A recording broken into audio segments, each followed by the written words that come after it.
Prologue. Before the machines. A world at human speed. Before iron framed cities and steam commanded time, human life unfolded at a pace set by the body and the land. For most of human history, distance defined reality. Villages were worlds unto themselves. News traveled as fast as a rider or a ship could carry it. A journey of 50 kilometers could take days. To leave home was to disappear. Work followed rhythms older than writing. Dawn meant labor. Dusk meant rest. Seasons mattered more than schedules. Winter slowed everything. Summer demanded endurance. Skill passed from hand to hand, not from book to book. Knowledge lived in muscle memory, calloused palms, practiced movements, repeated gestures. Power came from living things or natural forces. Human backs bent under loads. Animals pulled plows. Rivers turned wheels when rain allowed it. Windmills spun when the air cooperated. These limits shaped society itself. Production could only grow so large. Authority could only reach so far. Life was hard, often brutal, but time still felt personal. A farmer knew exhaustion, but also silence. A craftsperson knew repetition, but also ownership. A weaver could see the finished cloth and know it carried their labor, their hours, their life. Then, in the late 18th century, these assumptions began to fracture. Population rose. Land ownership concentrated. Enclosure laws absorbed common land into private hands. Families who had lived for generations on shared fields were pushed away. They carried no tools, no property, only their labor. At the same time, a new idea was spreading, that power could be separated from muscle, nature, and time itself. When that power arrived, it did not merely assist human labor. It replaced it. The Industrial Revolution did not begin everywhere. It began in Britain because Britain was uniquely prepared, economically, politically, and geographically, to absorb its shock.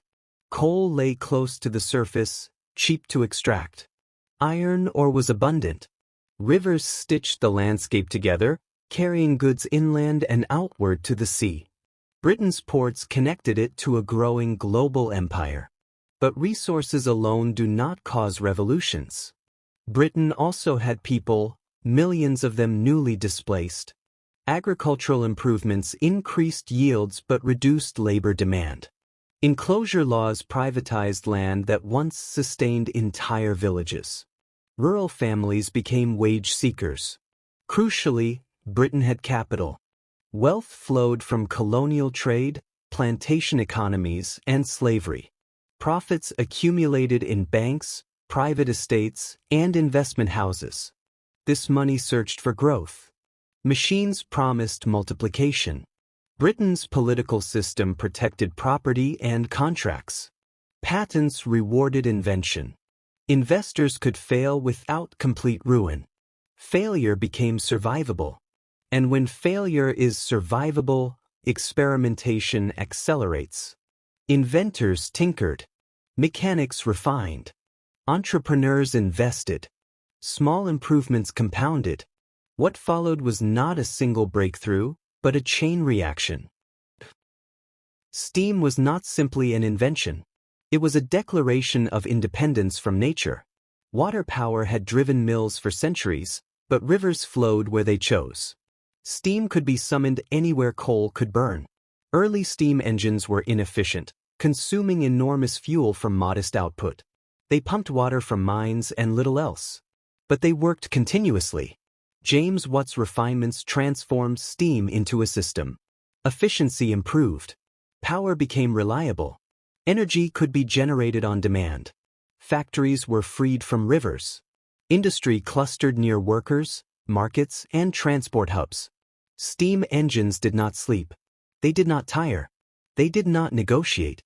Human schedules bent around their rhythm. Time ceased to be natural. It became mechanical. Before factories, production was dispersed. Families spun thread at home. Artisans worked in small shops. Pace expanded and contracted with life. Factories centralized everything. Machines were expensive and immobile. Buildings were fixed. Labor had to come to them. Inside factories, time was broken into measurable units. Bells rang. Clocks ruled. Absence meant fines. Slowness meant punishment. Shifts lasted 12 to 16 hours. Breaks were minimal. Discipline was strict. Children worked because families needed wages, and because small bodies fit dangerous spaces. Accidents were routine. Limbs were lost. Lives were shortened. Factories produced abundance at unprecedented speed. They also produced exhaustion, injury, and silence. Imagine a boy born in 1770 in rural England. His childhood is shaped by fields and seasons. He learns weather before numbers. His world is narrow but coherent. By his 20s, the land is gone. Enclosure absorbs it. He walks to Manchester. The city assaults the senses. Smoke never clears. Streets are crowded with strangers. Buildings rise without order. Inside the mill, noise overwhelms thought. Cotton dust burns the lungs. Machines demand constant motion. If he slows, he is replaced. He marries. His wife works too. Their children enter the factory before they learn to read. By 40, his hearing is damaged. His body is worn. He has lived through more change than his ancestors experienced in centuries. He does not call it progress. He calls it survival. Morning begins before light. A whistle cuts through the dark. Workers rise from overcrowded rooms. Bread is eaten quickly. There is no time. The factory floor roars to life. Machines engage. Belts spin. Air fills with lint. Hours pass indistinguishably. Hands repeat motions thousands of times. Bodies adapt or fail. At midday, a short break. Then work resumes. Night falls unnoticed. Gas lamps replace sunlight. The machine does not slow. When the shift ends, workers spill into streets. Smoke hangs low. Exhaustion silences conversation. Tomorrow will be the same. Industrial cities expanded without planning. Housing was crowded. Waste flowed into streets and rivers. Clean water was rare. Cholera outbreaks killed thousands. Tuberculosis lingered. Infant mortality soared. Yet people kept coming.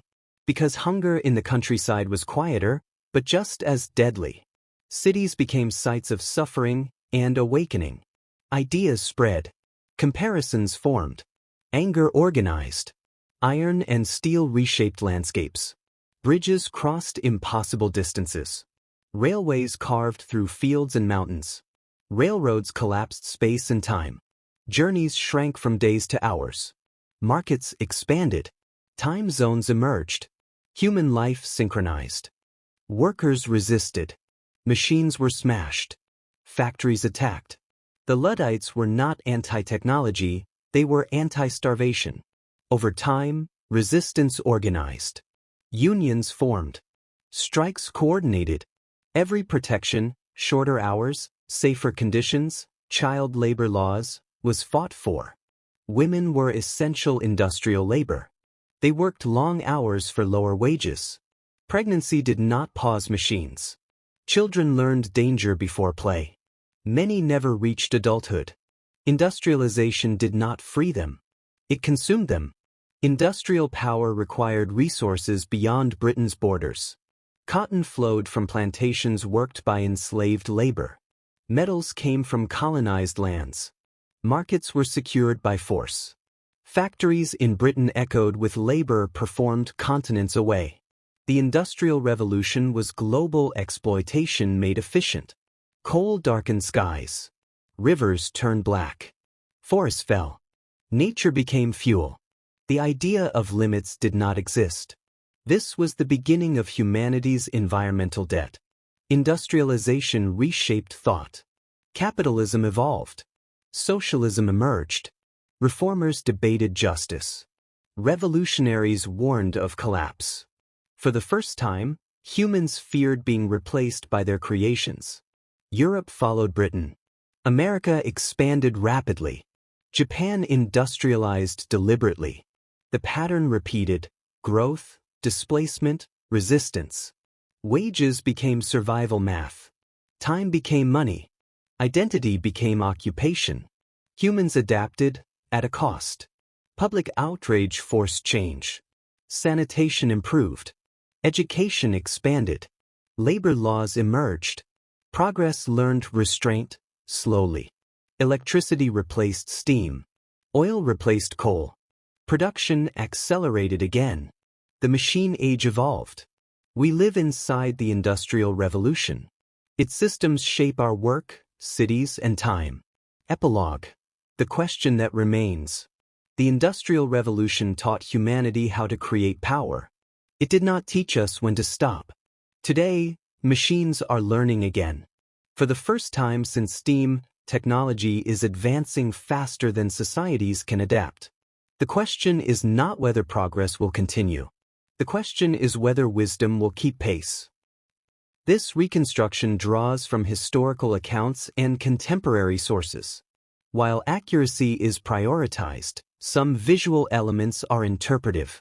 If there are other moments in history that deserve this level of reconstruction, share them in the comments.